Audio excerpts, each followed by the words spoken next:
Hello, good morning. It's Saturday and welcome back again sa channel natin. Sa araw na to, ang pag-uusapan natin ay itong ating dalawang SRNE na MPPT charge controller. These charge controller are both 40 amps. Yan, pakita ko lang. So yan, ML2440 yan. So 40 amps yan, ganun din dito sa kabila. Nakita niya yan. 40 amps yan. Ngayon, ito matagal ko na itong mga ginagamit. Tagal na, siguro mga 2021 pa. So noon, ang ginawa ko, bumili ako nito ng isa. And then later on, nag-upgrade ako. And minarapat kong bumili pa ng another one para makatipid. Kasi alam nyo, nangyayaring kinocombine natin ang dalawang SRNE kung mag-a-upgrade tayo. Kasi dito, mapapansin nyo, kung naka 12 volt system kayo, dyan, sa model nya, yan, kung 30 amps ka, and dito naman kung 40 amps ka. So, ML2440 tayo, so nandito tayo, 12 volts. Ngayon, ang kaya lang na i-supply or i-accommodate ng charge controller na to is hanggang 550 watts lang kung naka 12 volt system ka. Diyan makikita sa taas 12 volts. So hanggang dito ka lang. Now, kung nabibitin ka sa isang battery mo na 12 volts, kinukulang ka ng charging, you might want to upgrade into 24 volts. So ang SRNE na to ay kayang i-accommodate ang 12 volts to 24 volts. So dito sa 24 volts, ang maximum solar power na kaya niya is 1,100.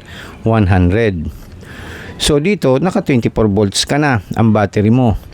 Now, kung bitin ka pa dyan, pwede mong i-series or i-parallel ang connection ng dalawang MPPT charge controller. So dito, ang mechanics is i-connect mo ito. Dati lang naman yan yung battery natin na positive negative. I-connect natin sa positive negative ng ating battery, as well as din itong isa. Ganon din.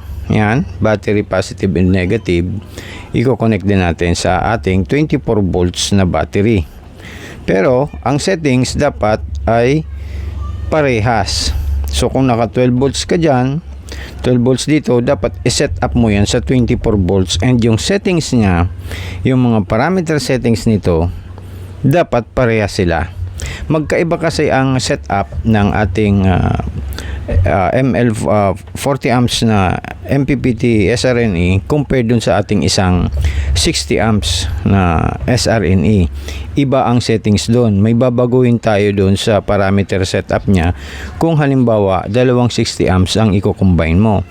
While dito, meron din tayong babaguhin lang itong ating 12 volts dito sa baba at ganun din dito. Now, paano natin yan babaguhin? Ipapakita ko sa inyo. Iano ko na lang siguro, isusum ko na lang or ilapit na lang natin yung camera para mas madali. Saglit lang. Okay yan. So dito naka 12 volts tayo.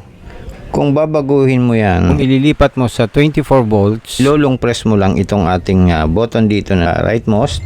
So long press lang dyan. Yan, magbiblink yan.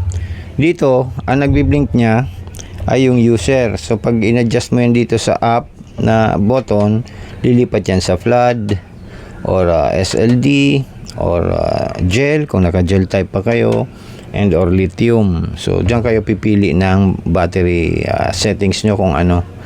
So now, click mo uli yan, papasok yan dito sa 12 volts. So dito, i-click mo lang yung up button, yan, lilipat na yan sa 24 volts. So pag continuous mo yan, ganyan lang yan. Ayan, 12 volts, 24 volts. So pag naka 24 volts ka na, ilong press mo ito para ma-activate. Long press. Then, i-shut off the MPPT charge controller para mag-take effect siya. Ibaba natin yung breaker. Okay, so antayin natin siyang mag-off. Okay, pag na-off na yan, i-set natin, ilipat natin lang saglit yung power supply natin, lagay natin sa 24 volts. And kung yung battery mo ay 24 volts, i-connect mo na yung positive negative niya dito. Then, i-power on mo na yung breaker. So dyan, lalabas dyan 24 volts na yan. Yan, dito, kita nyo. Okay, so ganun lang po kasimple. So naka 24 volts na tayo. Likewise, dito sa kabila, ganun din po ang gagawin natin. So kapag naka 24 volts na tayo, pwede na kayong maglagay ng solar panel dito ng up to 1100 watts. And also dito rin sa kabila ay ganun din. Pwede na rin lagyan yan ng 1100 watts maximum na solar panel. So both MPPT ay magcha-charge sa ating 24 volts na battery ng up to 1100 watts. So malakas yun. So hindi na tayo bibili ng yung mas mataas pa na SRNE. So dito na lang tayo sa 40 amps na medyo mas mura compared dun sa 60 amps na SRNE na MPPT charge controller. Ngayon, halimbawa naman, gusto nyong may dalaw kayong 60 amps, meron din doon na sequence and parameter setup na binabago. Kasi meron kasi yung tinatawag na RS485. Ito wala. So, ganun lang po kasimple, ganun lang kadali ang pag-set up kung magto 24 volt system kayo with connecting or combining to MPPT charge controller na 40 amps. Okay, now going back to our table. Dito naman tayo sa kabila. I-set naman natin siya. I-power on natin. Ayan. So dito naka 12 volts pa tayo. Ilapit ko lang ng konti. Ayan. Okay, so long press lang dito sa right side. Then pag blink, user. So lagay natin siya sa ayan, 24 volts. Pag nandyan na siya, long press ulit dito. Ayan, para ma-activate. Tapos, ibaba natin yung breaker. Antayin natin siyang shut off. Then, saka natin siya i-power on uli. O, power on natin yung breaker. Ayan. So, naka 24 volt system na rin yung natin.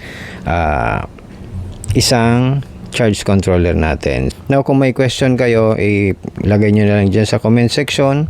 Baka alam natin ay masagutan natin kaagad kapag hindi tayo busy. Basta yung solar panel nyo, regardless kung ilang solar panel nyo na ilalagay dyan, basta hindi lalampas sa 1100 watts kung naka 24 volt system kayo. Ganon din dito sa kabila. So halimbawa, poly kayo dun sa sa kabilang SRNE nyo, or dun naman sa kabila ay mono.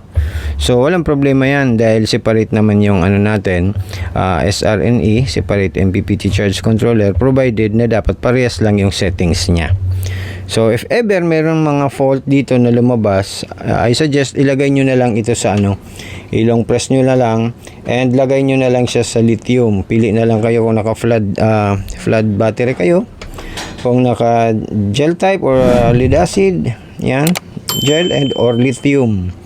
So pili na lang kayo dyan, long press nyo lang yan para ma-activate. Then after that, reset nyo lang uli para mawala yung warning sign nya. Okay? Okay po. So hanggang dito na lang ang video natin. Kung meron kayong katanungan at kung gusto nyong malaman yung settings ng sa 60 amps, message na lang kayo dyan sa baba para magawa natin ng video rin yun sa 60 amps na MPPT charge controller, kung paano binabago at paano yung sequence ng RS485 doon at yung parameter setup nya na kung ano ang binabago doon. Baka magawa natin sa sunod ng video. So message na lang po kung kinakailangan.